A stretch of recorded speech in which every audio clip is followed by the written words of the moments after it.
লেখিকা সুকন্যা গোস্বামীর উত্তরাধিকারী।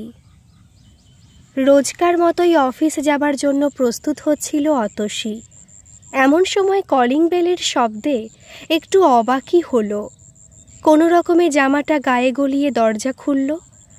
একজন অপরিচিত লোক দাঁড়িয়ে। কুরিয়ার সার্ভিসে একটা খাম দিয়ে গেল। প্রথমে অতসী খামটা নিতেই চায়নি। তারপর খামের উপর পরিষ্কার অক্ষরে নিজের নাম ঠিকানা দেখে নিতে বাধ্য হলো। খামটা নিয়ে ঘরে এসে উল্টো দিকে প্রেরকের ঠিকানা দেখে আরও অবাক হলো। রানাগড় প্যালেস, ঝুনঝুনু, রাজস্থান। রাজস্থানে এইরকম কোনো জায়গা বা প্যালেস আছে বলেই অতসীর জানা ছিল না। আর প্যালেস থাকলেও তার সাথে অতসীর কি সম্পর্ক আছে বুঝে পেল না। একটু ইতস্তত করে খামটা খুলেই ফেলল অতসী। খামের ভিতর যে এত বড় বিস্ময় অপেক্ষা করছিল অতসীর জন্য, সেটা স্বপ্নেও ভাবতে পারেনি। খামের ভিতর ভাঁজ করা একটা কাগজ। কাগজটা খুলতেই ভেতর থেকে একটা চেক হাত ফসকে মাটিতে পড়ল। চেকটা তুলে দেখলো একটা বড় অঙ্কের টাকা অতসীর নামে দেওয়া হয়েছে। অতসী এবার কাগজটা খুলে দেখল একটা চিঠি। অতসীকে উদ্দেশ্য করেই লেখা হয়েছে। চিঠির সারমর্ম হল, রানাগড় প্যালেসের মালিক রোগশয্যায়, তাই তিনি মৃত্যুর পূর্বে তার সব উত্তরাধিকারীদের দেখতে চান। রানা সাহেবের যাকে অথবা যাদেরকে যোগ্য মনে হবে তাকে বা তাদেরকে তিনি তার বিশাল সম্পত্তি দিয়ে যাবেন। সেই জন্য সব উত্তরাধিকারীদের রানাগড় প্যালেসে আমন্ত্রণ জানানো হয়েছে। 6 মাস সবাইকে ওই প্যালেসে রাজঘরানার সমস্ত নিয়ম মেনে থাকতে হবে। 6 মাস যদি কেউ থাকতে না পারে অথবা কোনো নিয়ম ভঙ্গ করে তবে তাকে ফেরত পাঠিয়ে দেওয়া হবে এবং সম্পত্তির থেকে বঞ্চিত করা হবে। প্যালেসে আধুনিক সমস্ত সুযোগ সুবিধাই আছে, সব কিছুই ব্যবহার করা যাবে, কিন্তু শর্ত একটাই, প্যালেসের বাইরে কারো সাথে যোগাযোগ করা যাবে না। তলায় একটা ফোন নম্বর দেওয়া রয়েছে। যদি অতসী রাজি থাকে তাহলে এই নম্বরে ফোন করে জানাতে হবে। প্যালেস থেকে অতসীর যাওয়ার সমস্ত ব্যবস্থা করে দেওয়া হবে। ধপ করে বসে পড়ল অতসী। না, সব গোলমাল হয়ে যাচ্ছে, মাথাটা ঠিক কাজ করছে না। রান্নাঘরে গিয়ে কড়া করে 1 কাপ কফি বানালো। কফি নিয়ে বাইরে সোফায় এসে বসে আগেই অফিসে ফোন করে জানিয়ে দিল আজ যেতে পারছে না। কফিটা খেতে খেতে অতসী ভাবতে লাগলো, অতসীর বাবা ছিলেন সাংবাদিক। একবার একদল সমাজবিরোধীর গতিবিধির খবর আনতে গিয়ে গুলিবিদ্ধ হন। হাসপাতালে নিয়ে আসার পথেই মারা যান। তারপর থেকে মাকে নিয়েই ছিল অতসীর জগৎ। যতদূর মনে পড়ে অতসীর বাবা বর্ধমানের কোনো একটা গ্রামে থাকতেন। পড়াশোনার জন্য কলকাতায় আসেন। কলেজে পড়ার সময় অতসীর মায়ের সাথে আলাপ হয়। আলাপ থেকে বন্ধুত্ব, তারপর বন্ধুত্ব আরও গভীর হয়ে ভালোবাসায় পরিণত হয়। বাবা মায়ের অমতেই দুজনে বিয়ে করে। সেই কারণে অতসীর ঠাকুরদা ছেলের সঙ্গে সমস্ত সম্পর্ক ছিন্ন করে দেন। অতসীর বাবা এরপরে আর গ্রামে ফিরে যাননি, তবে চাকরি পাবার পর প্রতি মাসে গ্রামে ঠিকানায় টাকা পাঠিয়ে দিতেন। প্রথমে খাম ফেরত আসত, কিন্তু অতসী হবার পর বাবা খামে টাকার সাথে ছোট্ট অতসীর একটা ছবি পাঠিয়েছিলেন। এরপর থেকে আর খাম ফেরত আসেনি। অতসীর বাবার মৃত্যুর সংবাদ শুনে ঠাকুরদা আর ঠাকুরমা এসেছিলেন। সেই প্রথম আর শেষ আশা। ছেলের অকাল মৃত্যুর শোক সামলাতে পারেননি। এর কয়েক মাস বাদেই ঠাকুমা মারা যান। তারপর বছর না ঘুরতেই ঠাকুরদাও মারা যান। বর্ধমানের সঙ্গে সমস্ত সম্পর্ক শেষ হয়ে যায়। অতসীর দাদু দিদা থাকতেন দিল্লিতে। দাদু ছিলেন দাপুটে পুলিশ অফিসার। অতসীর বাবার মৃত্যুর জন্য দায়ী সমাজবিরোধীদের ধরার জন্য উনি উঠে পড়ে লেগেছিলেন এবং শেষ পর্যন্ত ধরাও পড়েছিল। অতসীর দাদুর আদি বাড়ি ছিল কিন্তু এই বাংলাতেই, কাথির ওই দিকেই কোনো একটা জায়গায়। অতসী কয়েকবার দাদুর মুখে শুনেছিল কিন্তু মনে নেই। অতসী দিদার কথা মনে করতে গিয়েই থমকে যায়। তবে কি দিদার পূর্বপুরুষ রাজস্থানে থাকতেন? অতসী আবার চিঠিটা খুলে দেখে রানাগড় প্যালেসের মালিকের পদবি রানা। কিন্তু যতদূর মনে পড়ে বিয়ের আগে দিদার পদবি ছিল আগরওয়াল। অতসী হাল ছেড়ে দিয়ে বসে পড়ে। বাবা অথবা মায়ের পূর্বপুরুষের সম্বন্ধে এখন আর জানার কোনো উপায় নেই, কারণ তারা কেউই আজ বেঁচে নেই। অতসীর মাও বছর 2 হলো মারা গেছে। তারপর থেকে অতসী একাই থাকে ফ্ল্যাটে। অতসী ঝুনঝুনু বলে রাজস্থানে কোনো জায়গা আছে কিনা নেটে সার্চ করে দেখতে শুরু করলো। কিছুক্ষণ খোঁজাখুঁজির পর দেখল সত্যি রাজস্থানে ঝুনঝুনু বলে একটা জেলা আছে। এটা উত্তর পূর্ব রাজস্থানের শেখাওয়াতি অঞ্চলে অবস্থিত। কিন্তু রানাগড় প্যালেসের কোনো হদিশ পেল না। কি করবে ঠিক বুঝে উঠতে পারে না অতসী। অফিসে 6 মাসের ছুটি কখনো পাওয়া যায় না। এত ভালো চাকরি ছাড়ার কোনো প্রশ্নই ওঠে না। শেষে অনেক ভেবে ঠিক করল আপাতত ডাক্তার ব্যানার্জির সাথে কথা বলে 1 মাসের ছুটির জন্য দরখাস্ত করতে হবে। অফিসে যদি 1 মাসের ছুটি মঞ্জুর করে তাহলে একবার গিয়ে দেখে আসবে জায়গাটা। সম্পত্তি কিছু থাকুক বা না থাকুক, অতসীর কোনো পূর্বপুরুষ সত্যি ওখানে ছিলেন কিনা সেটাই জানার জন্য একবার যাবে। নেটে সার্চ করে যতদূর জেনেছে জায়গাটা খুব সুন্দর, তবে দিনের বেলা প্রচণ্ড গরম থাকে। তবে চিঠিতে যখন লেখা আছে আধুনিক সুযোগ সুবিধা সমস্তই আছে, তখন মনে হয় তেমন কোনো অসুবিধা হবে না। অতসী তাড়াতাড়ি জলখাবার খেয়ে বেরিয়ে পড়ল। ডাক্তার ব্যানার্জি সকাল 12টা পর্যন্ত চেম্বারে থাকেন। কিছুটা সময় নিয়ে বেরোলো অতসী। ডাক্তার ব্যানার্জির সঙ্গে কথা বলে ছুটির দরখাস্তটা লিখতে হবে, তাই সবটা না হলেও কিছুটা ওনাকে বলতেই হবে, না হলে উনি 1 মাসের ছুটির জন্য কোনো সাহায্যই করতে পারবেন না। অতসী যখন চেম্বারে পৌঁছলো তখন প্রায় 11:30 বাজে। আজ ভাগ্যটা বেশ ভালোই বলতে হবে, মাত্র একজন পেশেন্ট বসে আছে। অতসী ভেতরে যেতেই ভেতরের পেশেন্ট বেরিয়ে গেল।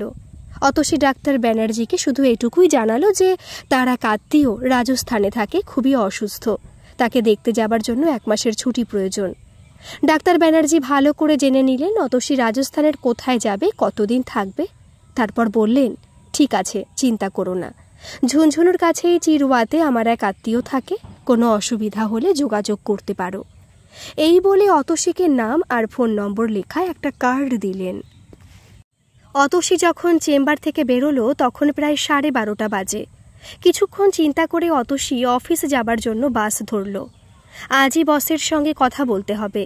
একবার যখন যাবে বলে মনস্থ করেছে তখন আর দেরি করতে চায় না। বসের সঙ্গে কথা বলে কি হয় দেখে তবেই চিঠিতে দেওয়া নম্বরে ফোন করা যাবে।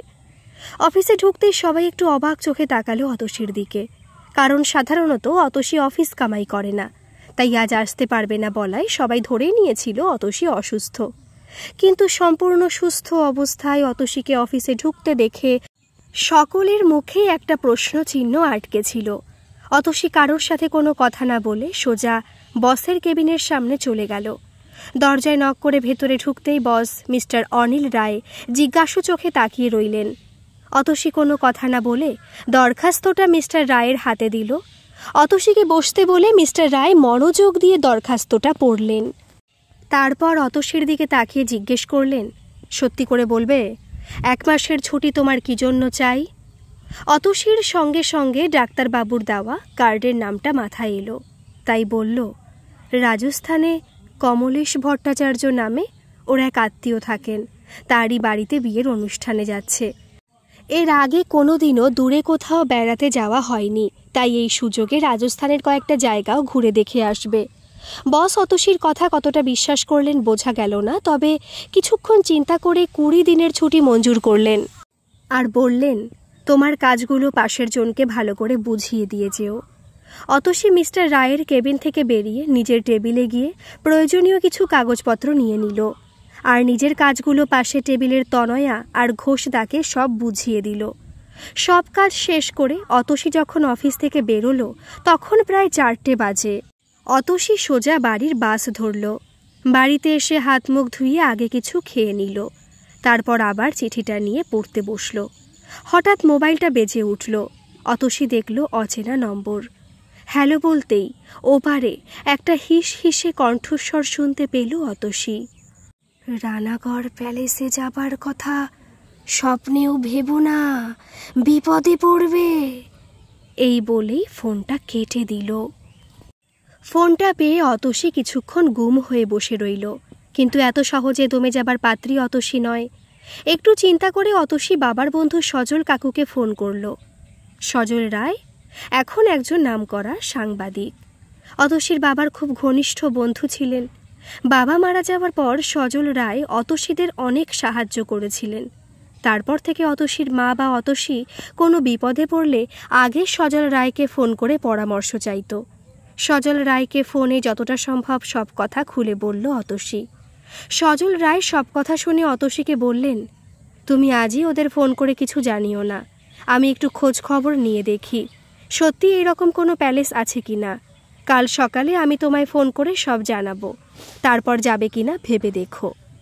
অতসী বলল, কালই মনস্থির করতে হবে, কারণ অফিস থেকে মাত্র 20 দিনের ছুটি পেয়েছি। পরদিন সকালবেলাতেই অতসীর ফোন বেজে উঠল।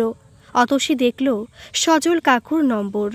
অতসী হ্যালো বলতেই সজল রায় বললেন, সব খবর নিয়েছি। রাজস্থানে ঝুনঝুনু বলে একটা জেলা রয়েছে এবং সেখানে রানাগড় প্যালেসও আছে। আরও খবর নিয়ে জেনেছি প্যালেসের মালিক রানা সাহেবের বয়স 70-এর কাছাকাছি। কয়েকদিন ধরে তিনি অসুস্থ। তুমি নিশ্চিন্তে ঘুরে এসো, আমার পরিচিত লোক থাকবে তো, তবে সবসময় সাবধানে থাকবে, কারণ যেখানে সম্পত্তির ব্যাপার থাকে সেখানে ঝামেলা, এমনকি বিপদের সম্ভাবনাও থাকে। অতসী বলল, সজল কাকু ভুলে যাবেন না, আমি ক্যারাটেতে ব্ল্যাক বেল্ট না হলেও যথেষ্ট দক্ষ, সুতরাং আত্মরক্ষা করতে আমি পারব। সজল রায় বললেন, যদি কখনো বিপদে পড়ো তোমায় সাহায্য করার জন্য আমার লোক অবশ্যই থাকবে। এখনই তার পরিচয় দিলাম না, তুমি বুদ্ধিমতী, তাকে ঠিক চিনে নিতে পারবে। অতসী এবার চিঠিতে লেখা নম্বরে ফোন করল। কিছুক্ষণ রিং হবার পর ওপারে একজন পুরুষের কণ্ঠস্বর শুনতে পেল। নিজেকে রানা সাহেবের ম্যানেজার হিসেবে পরিচয় দিল সেই অচেনা কণ্ঠস্বর। অতসী যেতে রাজি আছে জেনে বললেন, অতসীকে আগে দিল্লি আসতে হবে, সেখান থেকে রানা সাহেবের নিজস্ব গাড়ি করে ঝুনঝুনু নিয়ে যাওয়া হবে। অতসী যেন আজই ব্যাগ গুছিয়ে রাখে, কারণ আজ অথবা আগামীকালের মধ্যেই অতসীর ট্রেনে টিকিট পাঠিয়ে দেওয়া হবে। মোবাইলটা রেখে অতসী চিন্তা করছিল, ফোনের ওপারে যিনি কথা বললেন তিনি মনে হয় বাঙালি। অতসীর সাথে সব কথা বেশ পরিষ্কার বাংলাতেই বললেন, কিন্তু কথার মধ্যে একটু টান আছে, তাই মনে হয় বাঙালি হলেও উনি বহুদিন বাংলার বাইরেই রয়েছেন। কণ্ঠস্বর শুনে মনে হয় মধ্যবয়সী, বেশ ভারী কণ্ঠস্বর। অতসী সব ভাবনা ঝেড়ে ফেলে ঘরে গেল ব্যাগ গোছাতে। বেশ অনেক দিনের ব্যাপার, আর এই ব্যাপারে অতসীর তেমন কোনো অভিজ্ঞতা নেই। অফিসের কাজে 2-1বার অল্প কদিনের জন্য বাইরে গেছিল। সকাল গড়িয়ে দুপুর, দুপুর গড়িয়ে বিকেল হয়ে গেল। অতসীর সব কিছু গোছগাছ করতে পিঠের ব্যাগের ভেতরের চেনে বাবার প্রিয় সেই ছোট্ট অথচ ধারালো ছুরিটা নিয়ে নিল অতসী। অচেনা জায়গায় একদম একা যাচ্ছে, তাই ছোট্ট হলেও ছুরিটা সাথে থাকলে মনে একটু ভরসা পাওয়া যায়। হঠাৎ ফোনটা বেজে উঠল। অতসী ভাবল নিশ্চয়ই রানাগড় প্যালেসের ম্যানেজার ফোন করেছেন, তাই তাড়াতাড়ি মোবাইলটা তুলে হ্যালো বলতেই সেই হিস হিসে কণ্ঠস্বরটা আবার শুনতে পেল, রানাগড় প্যালেসে তোমার জন্য মৃত্যু অপেক্ষা করছে, প্রাণী বাঁচতে চাও তো রানাগড় প্যালেসে যেও না। এটুকু বলেই ফোনটা কেটে দিল। এই নিয়ে 2বার এলো ফোনটা। অতসী একটা কথা ভেবে অবাক হয়ে যাচ্ছে, হিস হিসে কণ্ঠস্বরের মালিক কি করে সব জানতে পারছে। দ্বিতীয়বার ফোনটা আসার পর অতসীর মনে মনে ঠিক করে নিল যে সে যাবেই। একটা রহস্যের গন্ধ পেল অতসী। অতসী ইমেল খুলে দেখল ট্রেনে টিকিট পাঠিয়ে দিয়েছে। রাজধানী এক্সপ্রেস 5টার একটু আগে হাওড়া থেকে ট্রেন ছাড়ার কথা। আজ সোমবার, আগামীকাল অর্থাৎ মঙ্গলবারে টিকিট পাঠানো হয়েছে। হাতে আর একদম সময় নেই। কাল সকালে বেরিয়ে অল্প কিছু প্রয়োজনীয় জিনিস কিনে আনতে হবে। অনেকদিন ফ্ল্যাট বন্ধ থাকবে, তাই সমস্ত আসবাবপত্র ঢেকে রাখছিল অতসী। বাবা মায়ের ফটোটা ব্যাগে ঢুকিয়ে নিল অতসী। ভালো করে ফ্ল্যাটটাকে ঘুরে ঘুরে দেখছিল। রানাগড়ে তার জন্য কি অপেক্ষা করছে কে জানে। হয়তো আর কোনোদিন এই ফ্ল্যাটে ফিরে আসা হবে না অতসীর। সকালে উঠে সামান্য কিছু খেয়ে বেরিয়ে পড়ল অতসী। টুকিটাকি জিনিস কিনে বাড়ি ফিরতে ফিরতে 11টা বেজে গেল। ঘরে ঢুকে তাড়াতাড়ি স্নান সেরে নিল। এমন সময় মোবাইল বেজে উঠতেই অতসী দেখে ম্যানেজার ফোন করেছেন। অতসী ফোনটা তুলতেই ম্যানেজার জেনে নিলেন অতসী ট্রেনে টিকিট পেয়েছে কিনা। তারপর বললেন ওই ট্রেনে অতসীর সাথে আরও 2 জন আসবেন, তারাও রানাগড় প্যালেসের উত্তরাধিকারী। দিল্লিতে নেমে অতসী ট্যাক্সি করে যেন সোজা পার্ক হোটেলে চলে যায়। কর্নট প্লেসের কাছেই হোটেলে।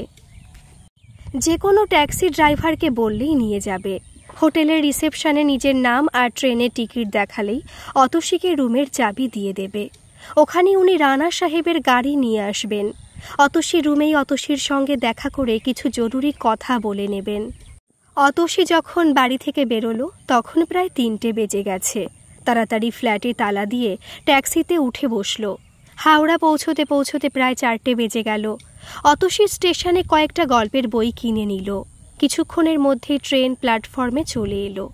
চারিদিকে বিভিন্ন বয়সের পুরুষ মহিলা তাদের ব্যাগ ব্যাগেজ নিয়ে এগিয়ে চলেছে। সবাই ভীষণ ব্যস্ত। অতসী ধীরে ধীরে এগিয়ে গিয়ে লিস্টে একবার নিজের নামটা দেখে নির্দিষ্ট কম্পার্টমেন্টের দিকে এগিয়ে চলল। কম্পার্টমেন্টের সামনে এসে অতসী দেখল বেশ ভিড়। সবাই ওঠার জন্য ধাক্কাধাক্কি করে চলেছে। একটু অপেক্ষা করে যখন দেখল বেশ ফাঁকা হয়েছে, অতসী এগিয়ে গেল। হঠাৎ পেছন থেকে কে যেন সজোরে ধাক্কা মারল অতসীকে। অতসী মুখ থুবড়ে পড়ে যাবার আগেই 2টো শক্ত হাত ধরে ফেলল অতসীকে। মুখ তুলে দেখল একজন বিদেশি শক্ত করে তার হাতটা ধরে আছে। অতসী সোজা হয়ে দাঁড়াতে বিদেশি ভদ্রলোক হিন্দি ইংরেজি মিশিয়ে জিজ্ঞেস করল অতসীর কোনো আঘাত লেগেছে কিনা। ট্রেনে উঠে নিজের বার্থে গুছিয়ে বসতেই অতসী দেখল সেই বিদেশি ভদ্রলোক অতসীর পাশের বার্থে বসে আছেন। ওনার সঙ্গে একজন মহিলাও আছেন। ভদ্রলোকটির বয়স 40-এর কাছাকাছি মনে হলো।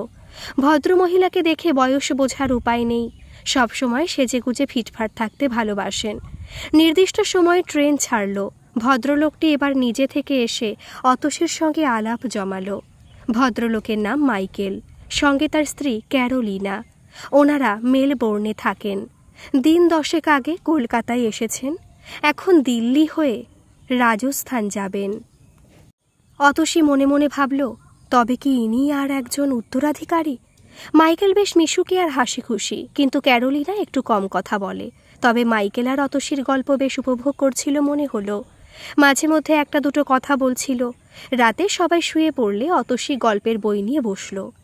আজকের বিকেলের ঘটনাটা হঠাৎ মনে পড়ে গেল অতসীর। সেটা কি নিছক দুর্ঘটনা ছিল, নাকি ইচ্ছাকৃতভাবে তাকে ধাক্কা দেওয়া হয়েছিল? ভাগ্যিস মাইকেল ছিল, না হলে পড়ে গিয়ে চোট লাগতে পারত অতসীর। গল্পের বই পড়তে পড়তে কখন যে ঘুমিয়ে পড়েছিল টেরই পায়নি অতসী। মাইকেলের ডাকে ঘুম ভাঙল। মাইকেল অতসীর জন্য গরম কফি নিয়ে এসেছে। মা মারা যাবার পর এই প্রথম সকালে ঘুম ভাঙিয়ে অতসীকে কেউ কফি দিল। সকালবেলাতে মনটা ভালো হয়ে গেল। 10টা 20 নাগাদ রাজধানী এক্সপ্রেস দিল্লি পৌঁছল।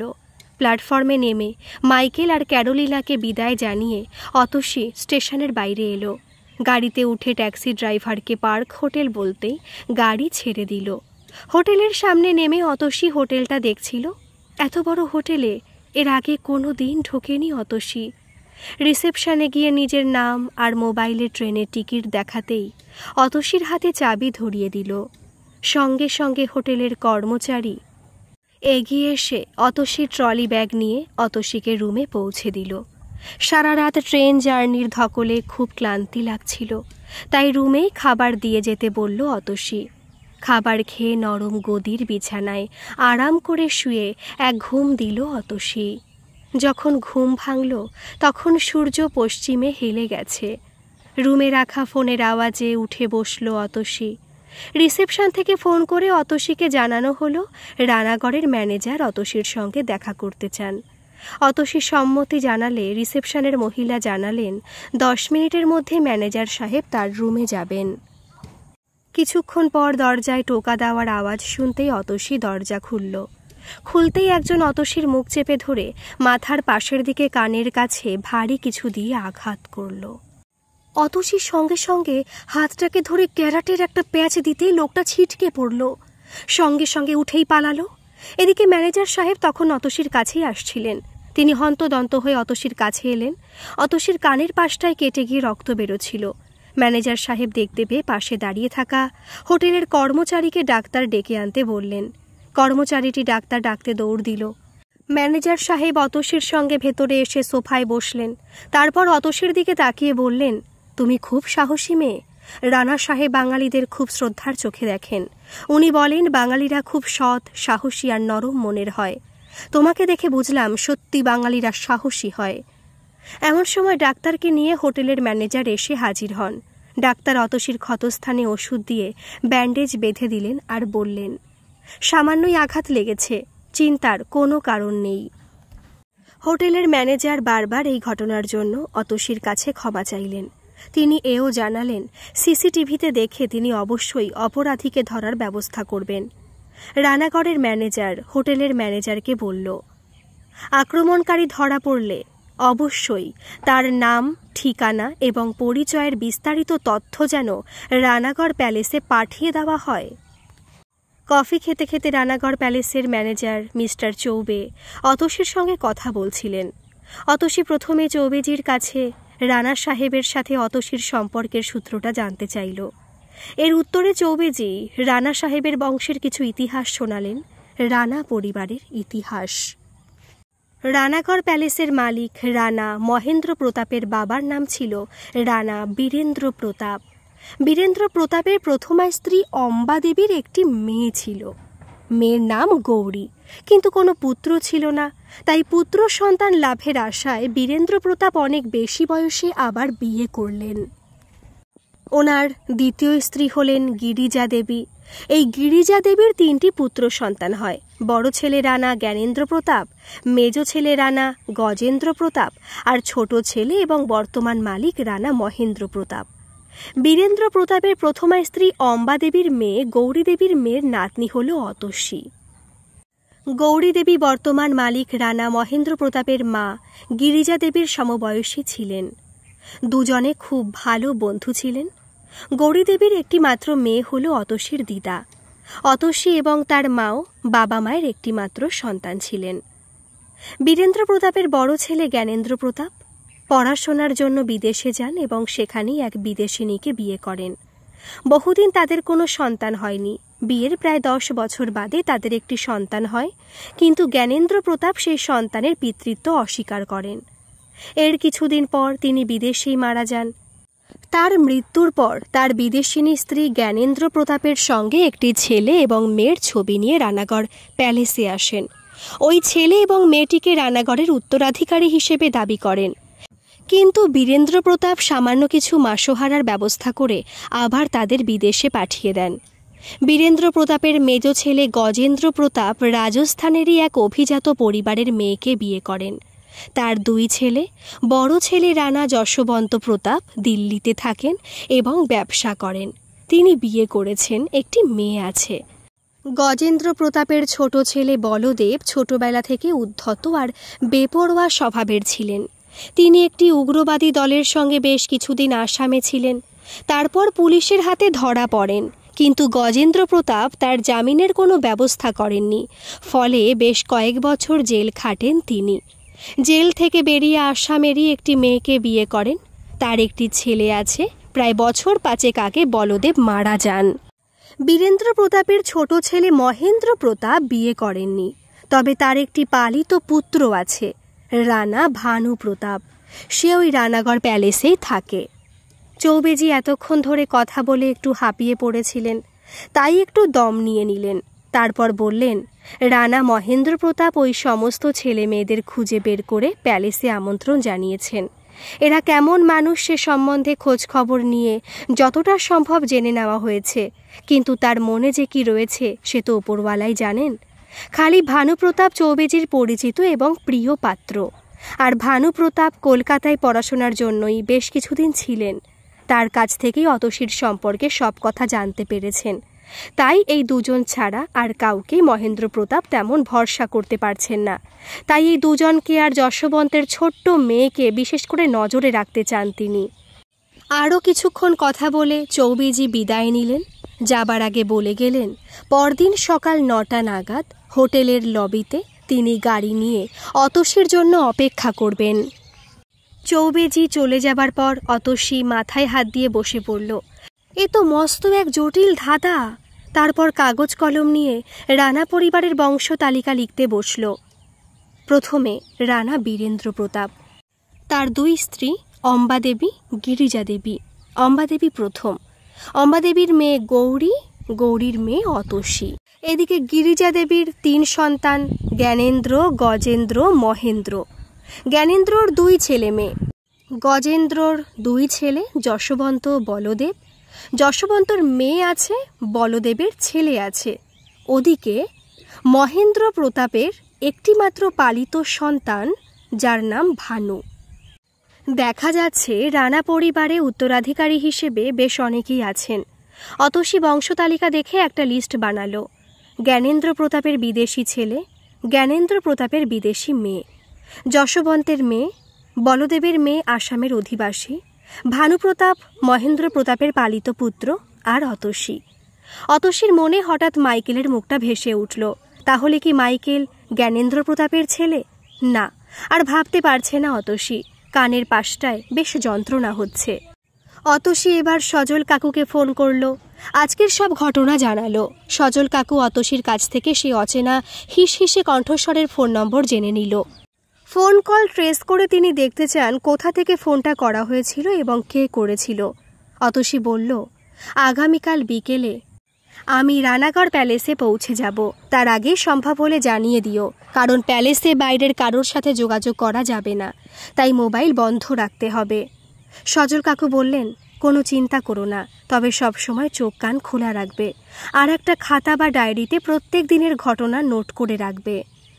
তুমি কিছু না জানলেও আমি ঠিক সব খবর পেয়ে যাব। আগামীকাল অনেকটা পথ যেতে হবে। অতসী তাই তাড়াতাড়ি রাতের খাবার খেয়ে শুয়ে পড়ল। সকাল 6টা নাগাদ অতসীকে চা দিয়ে গেল। অতসী তাড়াতাড়ি উঠে হাত মুখ ধুয়ে চা খেয়ে নিল। ব্যাগটা আর একবার ভালো করে দেখে নিল। ব্যাগের ভেতরের গোপন খাপে ক্যামেরা আর টেপ রেকর্ডারটা আছে কিনা দেখে নিল। এই দুটো জিনিস সজল কাকুর পরামর্শে শেষ মুহূর্তে নিয়েছে অতসী। অতসী যখন রেডি হয়ে নিচে নেমে এলো তখন ঘড়িতে 9টা বাজতে 10 মিনিট বাকি। নিচে নেমেই মাইকেলের সঙ্গে দেখা হলো। তাহলে অতসীর ধারণাই ঠিক, মাইকেলই জ্ঞানেন্দ্র প্রতাপের বিদেশি ছেলে। মাইকেল অতসীকে দেখে খুব অবাক হয়ে গেল। তারপর যখন জানলো অতসীও রানাগড় প্যালেসে যাচ্ছে তখন খুব খুশি হলো। অতসী দেখল ক্যারোলিনা একটু দূরে দাঁড়িয়ে ছবি তুলছে। ক্যারোলিনাকে দেখে অতসীর খালি মনে হয় কোথায় যেন একটু অস্বাভাবিকতা আছে, কিন্তু কি সেটা ঠিক বুঝতে পারে না অতসী। অতসী দেখল হোটেলের লবিতে পরপর 5টা গাড়ি দাঁড়িয়ে আছে। এই 5টা গাড়ি কি রানাগড় প্যালেসের? তাহলে কি বিশাল ধনী ওই রানাগড় প্যালেসের মালিক? অতসী কল্পনাতেও হিসেব করতে পারে না। কিছুক্ষণের মধ্যেই চৌবেজি উপস্থিত হলেন। অতসী দেখল একটি গাড়িতে এক ভদ্রলোক উঠলেন। বয়স 50-এর কাছাকাছি হবে মনে হলো। তার সঙ্গে 14-15 বছর বয়সের একটি মেয়ে। অতসী মনে মনে ভাবল, ইনি তাহলে রানা যশবন্ত। ভদ্রলোকের চেহারায় চালচলনে আভিজাত্যের ছাপ সুস্পষ্ট। প্রায় 6 ফিটের কাছাকাছি লম্বা, সুঠাম চেহারা।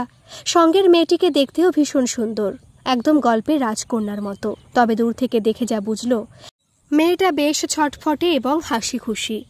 আর একটি গাড়িতে উঠল এক যুবতী, গায়ের রং শ্যামলা, তবে চোখ দুটো ভীষণ গভীর আর উজ্জ্বল।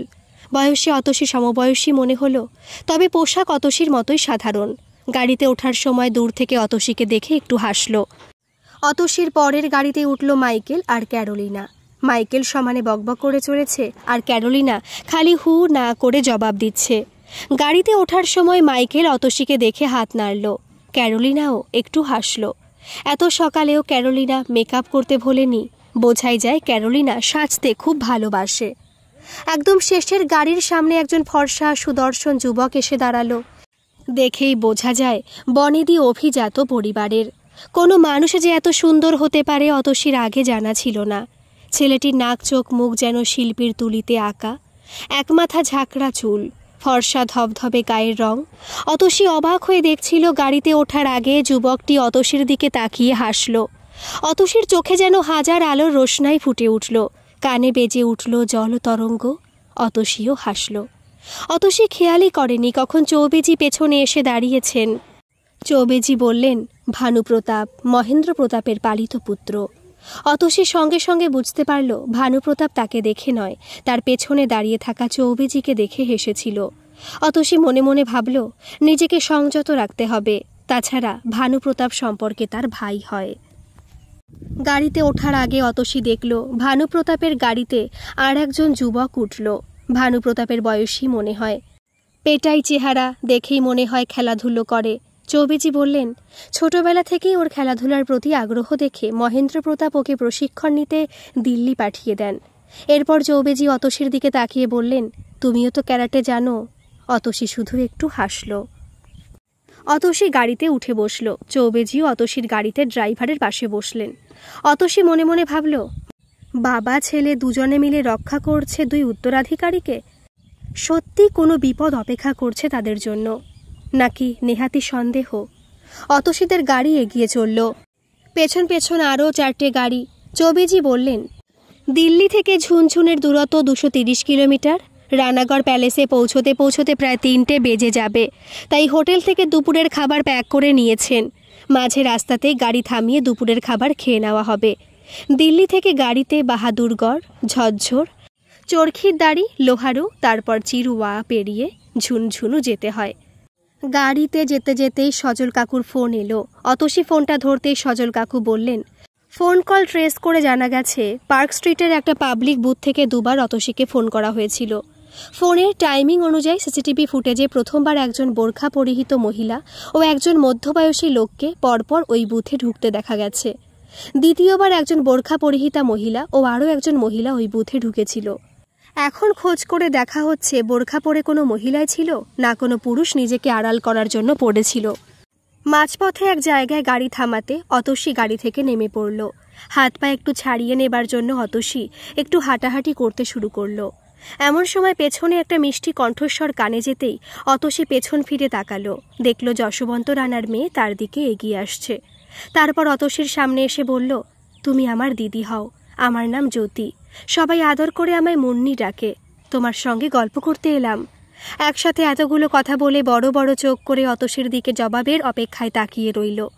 কিছুক্ষণের মধ্যে দুজনের খুব ভাব হয়ে গেল। চৌবেজির ডাকে দুজনের হুঁশ হলো। অতসী দেখল এইটুকু সময়ের মধ্যে চৌবেজি আর তার ছেলে মণিলাল রাস্তার ধারেই ফোল্ডিং টেবিল চেয়ার পেতে খাবার ব্যবস্থা করে ফেলেছেন।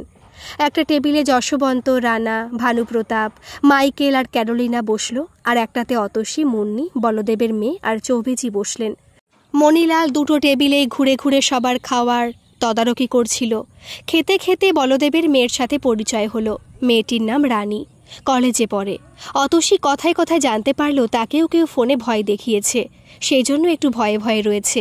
অতসীর সাথে কথা বলে রানী মনে যেন একটু সাহস পেল। খাওয়া শেষ হলে সবাই আবার যার যার গাড়িতে উঠে পড়ল। তারপর 5টা গাড়ি এগিয়ে চলল। খাবার পর একটু ঘুম এসে গিয়েছিল অতসীর। হঠাৎ সজোরে ব্রেক কষে গাড়িটা থামতেই অতসীর ঘুম ভেঙে গেল। কিছু বোঝার আগেই 2টো বলিষ্ঠ হাত অতসীকে টেনে গাড়ি থেকে বের করে আনলো। অতসী গাড়ির বাইরে আসতেই রাস্তার পাশের একটা বেশ বড় গাছের ডাল অতসীদের গাড়ির ওপর হুড়মুড়িয়ে ভেঙে পড়ল। একটুর জন্য একটা বড় দুর্ঘটনার হাত থেকে রক্ষা পেল অতসী। অতসী পাশে তাকিয়ে দেখল মণিলাল অতসীর হাতটা শক্ত করে ধরে আছে। ড্রাইভারকে দেখতে পেল না অতসী। তাহলে কি ড্রাইভার গাড়ির মধ্যেই রয়ে গেছে? কিন্তু মণিলাল তো একদম পেছনের গাড়িতে ছিল, সেই বা এত তাড়াতাড়ি এলো কি করে? অতসী আস্তে আস্তে গাড়ির সামনের দিকে এগিয়ে এলো। এ কি, এ তো নিছক দুর্ঘটনা নয়, খুব বুদ্ধি করে ঘটনাটা ঘটানোর চেষ্টা করা হয়েছে। মণিলাল অতসীর পাশে এসে দাঁড়ালো। তারপর অতসীকে সব ঘটনা খুলে বলল। খাবার খেয়ে গাড়িতে ওঠার কিছুক্ষণ পরেই অতসীদের ড্রাইভার বমি করতে শুরু করে। শেষে এতটাই অসুস্থ হয়ে পড়ে যে পথে একটা হাসপাতাল দেখতে পেয়ে তাকে ভর্তি করে দেওয়া হয়। তারপর মণিলাল অতসীদের গাড়ির চালকের আসনে বসে আর চৌবেজি ভানুপ্রতাপের গাড়িতে চলে যায়। কিছু দূর যাবার পরেই মণিলাল বুঝতে পারে গাড়ির ব্রেকের কিছু প্রবলেম আছে, ঠিকমতো কাজ করছে না। মণিলাল খুব সাবধানে ধীরে ধীরে গাড়ি চালাতে থাকে। একদম শেষ মুহূর্তে তার ব্যাপারটা নজরে আসে। মণিলাল অতসীকে দেখালো রাস্তার দুধারে 2টো গাছের সঙ্গে আড়াআড়িভাবে একটা সরু অথচ শক্ত তার বাঁধা আছে। গাড়ির স্পিড বেশি থাকলে ওই তারে আটকে বড় কোনো দুর্ঘটনা ঘটে যেত। মণিলাল খুব সাবধানে গাড়ি চালাচ্ছিল, তাই শেষ মুহূর্তে তারটা মণিলালের নজরে আসে। পড়ন্ত সূর্যের আলোয় তারটা চকচক করছিল। শেষ মুহূর্তে মণিলাল সজোরে ব্রেক কষে, তাও গাড়িটা স্লাইড করে কিছুটা এগিয়ে যায়। ওই তারে টান পড়তেই তারে পেঁচানো গাছের ডালটা ভেঙে যায়। ডাল ভাঙার আওয়াজ পেয়ে গাড়ি থেকে ছিটকে বেরিয়ে এসে অতসীকে টেনে বের করে। অতসী বলল, এই রাস্তায় তো আরও গাড়ি চলে। মণিলাল বলল, এই রাস্তায় ঢোকার মুখে রাস্তার ধারে রোড ক্লোজড এর সাইনবোর্ড দেখেছিলাম, কিন্তু রাস্তা খোলা দেখে পাশের দোকানে জিজ্ঞেস করে জানতে পারি সকাল থেকে রাস্তা বন্ধ ছিল, কিন্তু কিছুক্ষণ আগেই রাস্তা খুলে দেওয়া হয়েছে, তাই সাইনবোর্ডটা রাস্তার পাশে সরিয়ে রাখা হয়েছে। পেছনের গাড়িগুলো ততক্ষণে পরপর এসে দাঁড়িয়ে পড়েছে।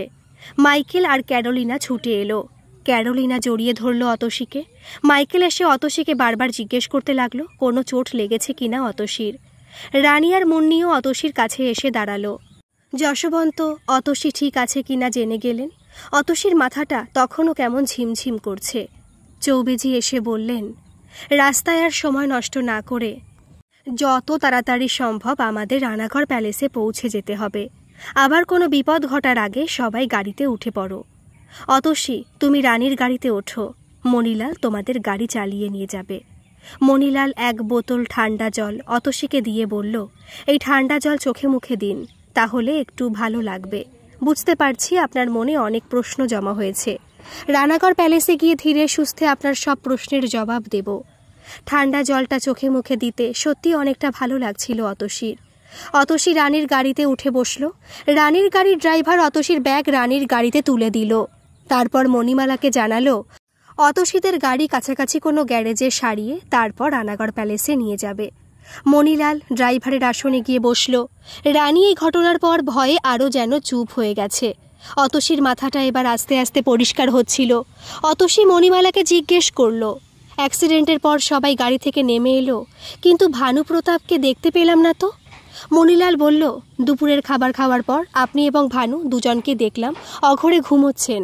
আপনি তাও কিছুটা সুস্থ হয়েছেন, কিন্তু ভানু এখনও গভীর ঘুমে আচ্ছন্ন। মনে হয় আপনাদের দুজনের খাবারে কিছু মিশিয়ে দেওয়া হয়েছিল। অতসী অবাক হয়ে জিজ্ঞেস করল, আমাদের দুজনের খাবারে কেন মেশানো হলো?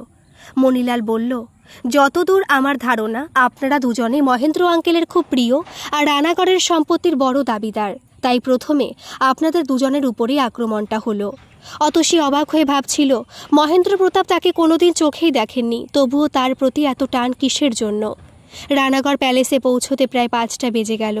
প্যালেসে ঢোকার মুখে সজল কাকুর ফোন এলো। অতসী ফোনটা ধরতেই সজল কাকু বললেন, তোমার কোনো চোট লাগেনি তো? আমি তোমার জন্য বেশ চিন্তায় আছি। আর সিসিটিভি ফুটেজে যে বোরখা পরিহিতা মহিলাকে দেখা গিয়েছিল তিনি। হঠাৎ ফোনটা কেটে গেল। অতসী বেশ কয়েকবার হ্যালো হ্যালো করল, কিন্তু কিছুই শুনতে পেল না। মণিলাল বলল, ফোনে আর কারোর সঙ্গে যোগাযোগ করতে পারবেন না।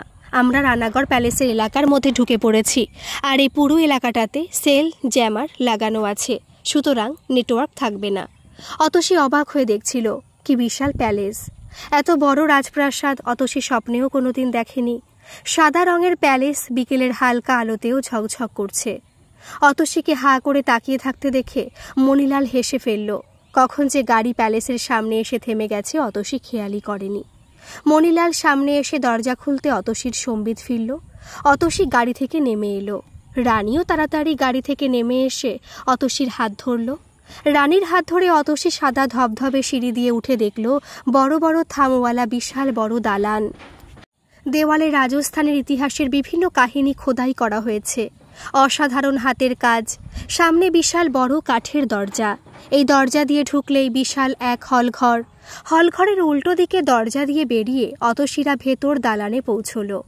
বিশাল বাঁধানো উঠান, মাঝখানে রয়েছে সুন্দর একটা ফোয়ারা। অবিরাম জল পড়ে যাচ্ছে।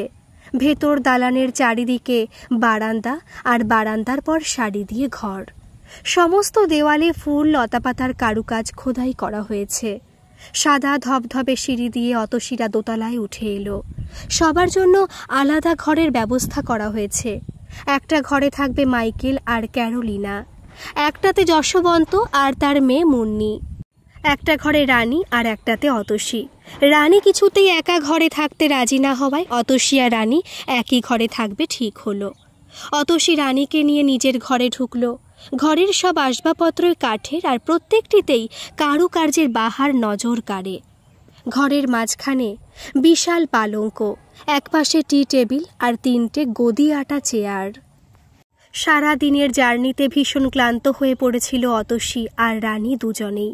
হাত পা মুখ ধুয়ে জামা বদলাতে গিয়ে হঠাৎ জামার পকেটে শক্ত মতো কিছু হাতে ঠেকল। অতসী হাত ঢুকিয়ে দেখল ছোট একটা বাক্স, অনেকটা পাজলের মতো, সঙ্গে একটা চিরকুট। জামা কাপড় বদলে অতসী বাক্স আর চিরকুটটা হাতে নিয়ে বেরিয়ে এলো। বাক্সটা প্লাস্টিকে মোড়া রয়েছে। অতসী যেই প্লাস্টিকটা খুলতে গেল অমনি রানী দৌড়ে এসে একটা কাপড় দিয়ে বাক্সটা নিয়ে মুড়িয়ে রাখলো। তারপর অতসীকে বলল, জানো এটা একটা চালাকি। আমি মায়ের কাছে শুনেছি এই রকম পাজল সমাধান করতে পারলেই বাইরের আবরণ খুলে গিয়ে ভেতরের থেকে একটা সূক্ষ্ম পিন বেরিয়ে আসবে, আর ওই পিনে মাখানো থাকে মারাত্মক বিষ। সে বিষ শরীরে ঢুকলে মৃত্যু নিশ্চিত। আর যদি সমাধান নাও করতে পারো, ওই পাজলের গায়েও মাখানো রয়েছে বিষ, যা ধীরে ধীরে তোমায় মৃত্যুর দিকে এগিয়ে নিয়ে যাবে। অতসী অবাক হয়ে রানীর কথা শুনছিল। তারপর জিজ্ঞেস করল, তুমি এত জানলে কি করে? রানী মাথা নিচু করে আস্তে আস্তে বলল, মায়ের মুখে শুনেছি বাবা যে দলের সঙ্গে যুক্ত ছিল তাদের মধ্যে কেউ বিশ্বাসঘাতকতা করলে তাকে এইভাবে মারা হতো। অতসী চিরকুটটা খুলে দেখল, তাতে লাল কালিতে লেখা আছে, মৃত্যু মৃত্যু মৃত্যু। অতসী চিরকুটটা সাবধানে তার ব্যাগের মধ্যে রেখে দিয়ে ছোট্ট ঝুল বারান্দায় এসে দাঁড়ালো। বিশাল এলাকা জুড়ে রানাগড় প্যালেস, পাঁচিল দিয়ে ঘেরা। রাত্রি 8:30 নাগাদ অতসীদের ঘরে রাতের খাবার নিয়ে এলো প্যালেসের কর্মচারী। সঙ্গে চৌবেজিও এলেন। অতসীদের কোনো অসুবিধা হচ্ছে কিনা জেনে নিয়ে বললেন, আজ তোমরা খুব ক্লান্ত, তাই তাড়াতাড়ি খেয়ে শুয়ে পড়ো। আগামীকাল সকালে রানা সাহেবের কাছে তোমাদের নিয়ে যাব। ওনার সামনেই প্যালেসের নিয়ম কানুন সম্বন্ধে তোমাদের জানাবো, যে নিয়ম মেনে তোমাদের আগামী 6 মাস চলতে হবে। তারপর তোমাদের তসবির মহলে নিয়ে যাব। সেখানে তোমাদের সবার পূর্বপুরুষের ছবি আছে। চৌবেজি আরও কিছুক্ষণ গল্প করে উঠে পড়লেন। যাবার আগে অতসীদের সাবধান করে দিয়ে রাতে বাইরে বেরোতে বারণ করে গেলেন। তারপর একটু হেসে বললেন, প্রথম দিন তোমরা এখনও মহলের সব কিছু চেনো না, তাই সাবধান করে দিলাম। চৌবেজির সাবধান করার ধরন দেখে অতসীর কেমন সন্দেহ হলো। তাড়াতাড়ি রানী আর অতসী খেয়ে শুয়ে পড়ল। শুয়ে শুয়ে দুজনে গল্প করছিল। অতসী বেশি বকবক করছিল আর রানী খালি চুপ করে শুনছিল। প্যালেসের ঘড়িতে ঢং ঢং করে 12টা বাজল। রানী অঘরে ঘুমোচ্ছে। অতসীর চোখে ঘুম নেই। নতুন জায়গায় কিছুতেই ঘুম আসছিল না অতসীর। হঠাৎ খুট করে একটা আওয়াজ হতে অতসী দেখল ঘরের বিশাল দরজাটা আস্তে আস্তে খুলে গেল। একজন খুব সাবধানে ভেতরে ঢুকে কিছুক্ষণ দাঁড়িয়ে রইল, তারপর আস্তে আস্তে বেরিয়ে গেল। অতসীও সঙ্গে সঙ্গে বিছানা থেকে নেমে দাঁড়ালো। তারপর যেই ঘর থেকে বাইরে বেরোতে যাবে, রানী এসে অতসীর হাতটা চেপে ধরল। ভয় জড়ানো গলায় বলল, আমিও তোমার সাথে যাব। বিপদ যদি হয় দুজনেরই একসাথে হবে, আমি একা ঘরে থাকতে পারবো না। রানীর হাত ধরে পা টিপে টিপে এগিয়ে চলল অতসী। হঠাৎ অতসী চমকে উঠল।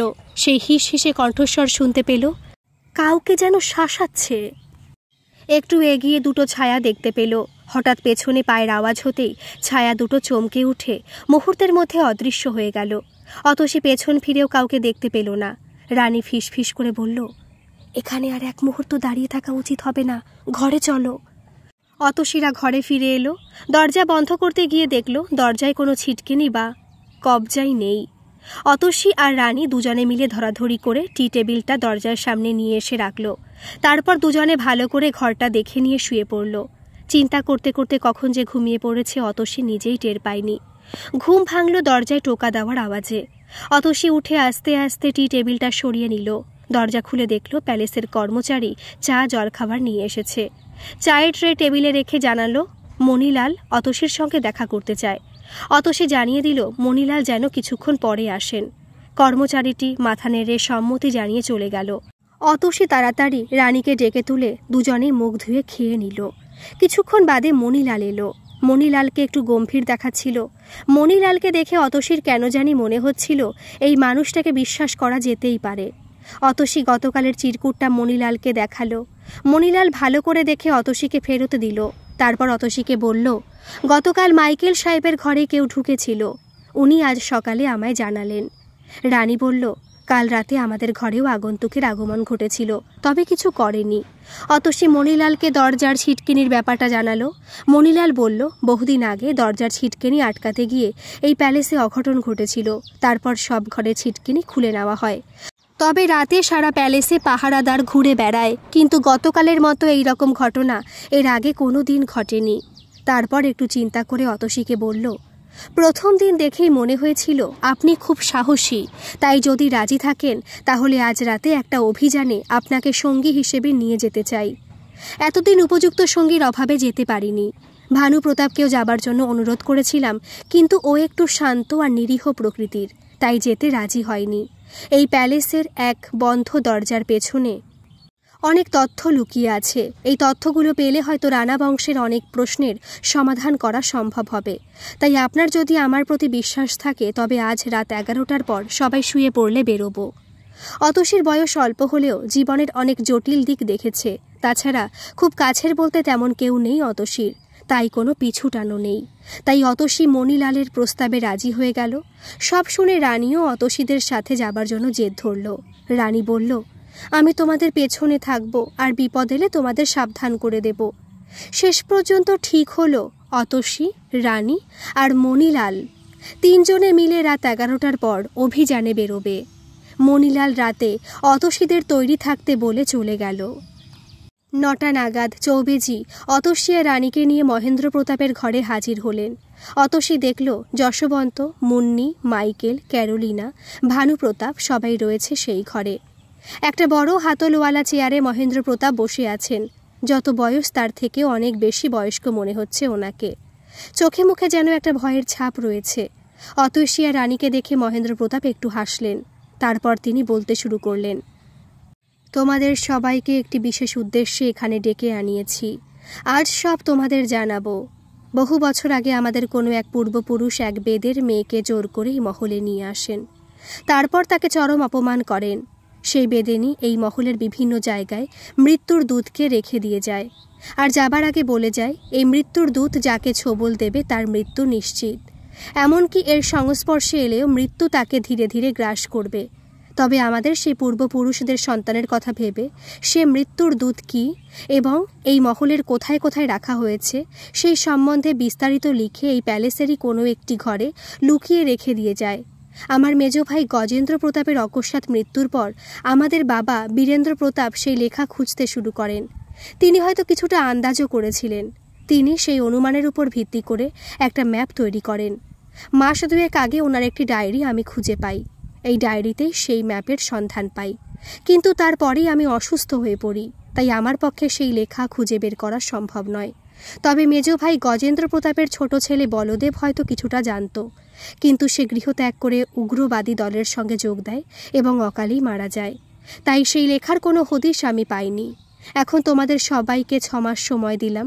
এই 6 মাসের মধ্যে যে এই লেখা খুঁজে বের করতে পারবে তাকে আমি এই সম্পত্তির একটা বড় অংশ পারিশ্রমিক হিসেবে দেব। বাকি সবাইকে উপহার স্বরূপ কিছু অংশ দেব। অতসী সবার মুখের অভিব্যক্তি লক্ষ্য করছিল। যশবন্তকে কেমন বিব্রত মনে হচ্ছিল। মুন্নির চোখ মুখ দেখেই মনে হচ্ছিল উত্তেজনায় ছটফট করছে। মাইকেলকে দেখে মনে হচ্ছিল খুব ভয় পেয়ে গেছে। মুখ চোখ কেমন উদ্ভ্রান্তের মতো লাগছিল। ক্যারোলিনা এক দৃষ্টে মহেন্দ্র প্রতাপের দিকে তাকিয়েছিল, কিন্তু মুখ চোখে একদম নির্বিকার ভাব। রানীর দিকে তাকিয়ে দেখল খুব মন দিয়ে মহেন্দ্র প্রতাপের কথাগুলো শুনছে, কিন্তু মুখে কোনো বিকার নেই। ভানু প্রতাপের চোখ দুটো যেন চকচক করছে। অতসীর হঠাৎ মাথায় এলো, তবে কি মণিলাল এই লেখার খোঁজ করার জন্যই অতসীকে সঙ্গী করতে চেয়েছে? মহেন্দ্র প্রতাপ বললেন, সবাই দিনের বেলায় প্যালেসের যে কোনো ঘরে ঢুকতে পারো, কিন্তু সন্ধ্যা 6টার আগে সবাই নিজের নিজের ঘরে চলে যাবে। 6টার পর পুরো মহলে পাহারাদার ঘুরে বেড়ায়। তারা যদি কাউকে ঘরের বাইরে দেখতে পায় তাহলে পরের দিনই তাকে বাড়ি ফিরে যেতে হবে। মহেন্দ্র প্রতাপের ঘর থেকে সবাই আস্তে আস্তে বেরিয়ে এলো। অতসী বেরোবার আগে হঠাৎ মহেন্দ্র প্রতাপের চেয়ারের হাতলে নজর পড়তেই অবাক হয়ে গেল। চেয়ারের হাতলের সামনে কাঠের উপর সিংহের মুখের মতো খোদাই করা রয়েছে, কিন্তু একটা হাতলের মুখ সামনের দিকে আর একটা হাতলের মুখ একটু পাশের দিকে ঘোরানো। রানা সাহেবের চেয়ারের 2 রকম হাতল। ব্যাপারটা বেশ বেমানান। মণিলালের কাছে পরেই ব্যাপারটা জানতে হবে। এই কথা ভাবতে ভাবতে মহেন্দ্র প্রতাপের ঘর থেকে বেরিয়ে এলো অতসী। চৌবেজি সবাইকে তসবির মহলে নিয়ে গেলেন।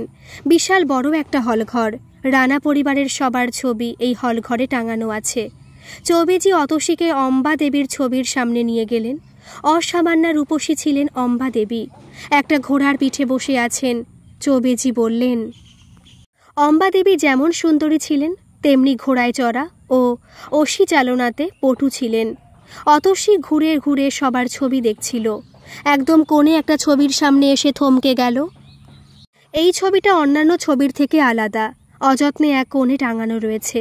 বাকি ছবিগুলোর মতো এই ছবিটাকে নিয়মিত পরিষ্কারও করা হয় না বলে ধুলোর আস্তরণ পড়ে গেছে।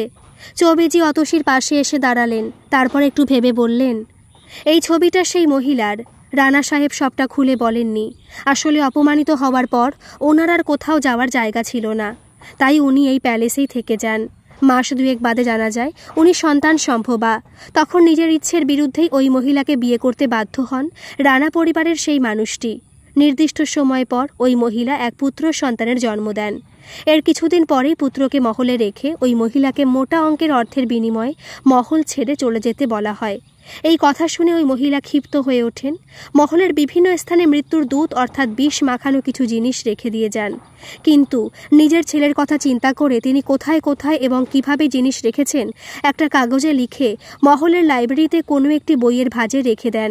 তারপর কাউকে কিছু না বলে এক বাক্স খানদানি গয়না নিয়ে এই মহল ছেড়ে চলে যান। কিন্তু আজ পর্যন্ত সেই বই খুঁজে পাওয়া যায়নি। তোমাকে আগে সেই বই খুঁজে বের করতে হবে। অতসী জিজ্ঞেস করল, কটি মৃত্যুর দূত উনি রেখেছিলেন সেই ব্যাপারে কিছু জানেন? চৌবেজি বললেন, এখনো পর্যন্ত 3টে জায়গায় পাওয়া গেছে। একটি হলো রানা সাহেবের ঘরের দরজায় যে খিল লাগানো হতো তারই এক পাশে সূচের মতো তীক্ষ্ণ একটা কাঠের টুকরো গোজা ছিল। রানা সাহেবের খাস ভৃত্য এটি দেখতে পায়, কিন্তু তার আগে সূচালো কাঠটি তার হাতে ফুটে গেছিল, তাই তাকে বাঁচানো যায়নি। এরপর রানা সাহেব প্রত্যেকটি ঘরের খিল খুলে ফেলার ব্যবস্থা করেন। দ্বিতীয়টি পাওয়া যায় এই ছবিটির পেছনে। ছবিটা পরিষ্কার করতে গিয়ে এক কর্মচারীর হাতে ফুটে যায়। তীব্র বিষের জ্বালায় ছটফট করতে করতে ওই কর্মচারীটি মারা যায়। তারপর থেকে কেউ আর এই ছবিটা পরিষ্কার করেনি। অতসী বলল, তৃতীয়টা নিশ্চয়ই রানা সাহেবের চেয়ারের হাতলে লাগানো ছিল। চৌবেজি প্রশংসা দৃষ্টিতে অতসীর দিকে তাকিয়ে বললেন, তোমার পর্যবেক্ষণ ক্ষমতা অসাধারণ। অতসী অবাক হয়ে বলল, রানা সাহেবের ভাগ্য খুবই ভালো বলতে হবে। প্রথম দুবারে দুজন মারা গেল, কিন্তু তৃতীয়বারে উনি অক্ষত রইলেন। চৌবেজি জানালেন, তৃতীয়বারে রানা সাহেবের পোষা বিড়ালটি প্রাণ হারায়। লাফিয়ে চেয়ারের হাতলে উঠতে গিয়ে পায়ে ফুটে যায় বিষাক্ত কাঁটা। অতসী মহিলার মুখটা ভালো করে বুঝতে পারছিল না। ধুলোয় পুরো মুখটাই ঝাপসা হয়ে গেছে। খুব ভালো করে ছবিটা দেখছিল। চোখ দুটো উজ্জ্বল, চোখ দুটো টানা টানা, নাকটা টিকালো, যেন কোনো শিল্পী তুলি দিয়ে এঁকেছেন। ভীষণ চেনা চেনা লাগছিল। খালি মনে হচ্ছিল এই মুখ অতসী যেন আগেও দেখেছে, কিন্তু কিছুতেই মনে করতে পারছে না। অতসী হলের মাঝখানে এসে দেখল রানী মণিলালকে আস্তে আস্তে কি যেন বলছে। রাত প্রায় 11টা। অতসী আর রানী রেডি হয়ে চুপচাপ ঘর অন্ধকার করে বসে আছে। এমন সময় দরজায় মৃদু টোকার আওয়াজ শুনতে পেল। তারপর মণিলাল ঘরে এসে ঢুকল। মণিলাল পিঠের ব্যাগ থেকে দুজোড়া দস্তানা বের করে অতসী আর রানীকে দিল। অতসী দেখল চামড়ার পুরু দস্তানা। মণিলাল বলল, এই দুটো পরে নিন। কোথায় মৃত্যুদূত লোকানো আছে জানি না, তাই সকালেই রানী এটার কথা আমায় বলে দিয়েছিল। অতসী অবাক হয়ে রানীর দিকে তাকালো। এই ভীতু মেয়েটা যে এত বুদ্ধিমতী আগে বুঝতে পারেনি অতসী। রানী বলল, কিন্তু পাহারাদার? মণিলাল বলল, পাহারাদার কোথায় কখন ঘোরে আমার হিসেব করা আছে, চিন্তা করবেন না। তিনজনে সাবধানে পা টিপে টিপে ঘর থেকে বেরোলো। পাহারাদারদের চোখ এড়িয়ে সিঁড়ি দিয়ে 3 তলায় চলে গেল। এর আগে অতসী 3 তলায় আসেনি। দেখল বেশিরভাগ ঘরই তালা দেওয়া। মণিলাল লম্বা বারান্দা দিয়ে সোজা একদম শেষের দিকে চলে গেল। চারিদিক অন্ধকার, টর্চ জ্বালানোর উপায় নেই। পাহারাদার টের পেয়ে যাবে, শুধু চাঁদের আলোই যা ভরসা। অতসী দেখল একদম কোণের ঘরটার পাশ দিয়ে একটা সরু প্যাসেজ রয়েছে। মণিলাল সেই প্যাসেজে ঢুকে ধীরে ধীরে এগিয়ে গেল। কিছুটা এগোনোর পর অতসী দেখল পথ শেষ, সামনে দেওয়াল। মণিলাল একটা ছোট্ট টর্চ জেলে দেওয়ালটা ভালো করে দেখে একপাশের ছোট্ট একটা বোতামে চাপ দিতেই দেওয়ালটা সরে গেল। সবাই টর্চের আলোয় দেখল একটা সিঁড়ি ধাপে ধাপে নিচের দিকে নেমে গেছে। রানী বলল, তোমরা এগিয়ে যাও, আমি এখানে তোমাদের জন্য অপেক্ষা করব। অতসী আর মণিলাল ধীরে ধীরে সিঁড়ি দিয়ে নিচে নেমে গেল। মণিলালের টর্চের আলোতে অতসী দেখল নিচে বিশাল বড় একটা ঘর, চারিদিকে নানা আসবাবপত্র ছড়ানো রয়েছে। একধারে পরপর 3টে আলমারি রাখা আছে। মণিলাল একটা আলমারি খুলে দেখল ভেতরে থাকে থাকে বই রাখা।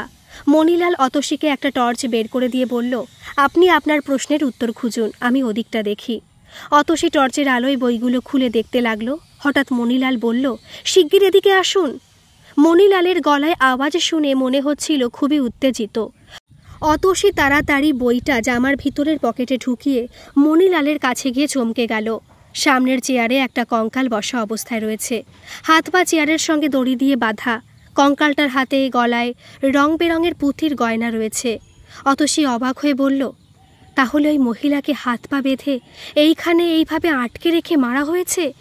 অতসী দেখল কঙ্কালের কোলের উপর একটা মাঝারি মাপের বাক্স রয়েছে। বাক্সটা নামিয়ে খুলে দেখল নামি খানদানি গয়নায় ভর্তি। অতসী কিছু বলার আগেই মণিলাল অতসীর মুখে হাত চাপা দিয়ে দেওয়ালের দিকে টেনে নিয়ে গেল। অতসী দেখল 2টো ছায়া মূর্তি তাদের দিকে এগিয়ে আসছে। হঠাৎ চোখে জোরালো আলো পড়ল, আর সঙ্গে সঙ্গেই মাথায় একটা ভারী আঘাত। জ্ঞান হারিয়ে লুটিয়ে পড়ল অতসী। আজকের পর্ব এই পর্যন্তই থাক। পরবর্তী মানের অন্তিম পর্বই আজ সন্ধে 7:30টায় আমি আমার এই চ্যানেলে আপলোড করব। আপনাদের এই গল্পটি কেমন লাগছে অবশ্যই কমেন্ট করে জানাবেন, আর ভালো লাগলে প্লিজ একটা সাবস্ক্রাইব করে দেবেন। আর হ্যাঁ, পাশে থাকা নোটিফিকেশনের বেল আইকনটাও কিন্তু প্রেস করে দেবেন, যাতে আমার গল্প আপলোড করার সাথে সাথেই আপনাদের কাছে নোটিফিকেশন চলে যায়। ধন্যবাদ।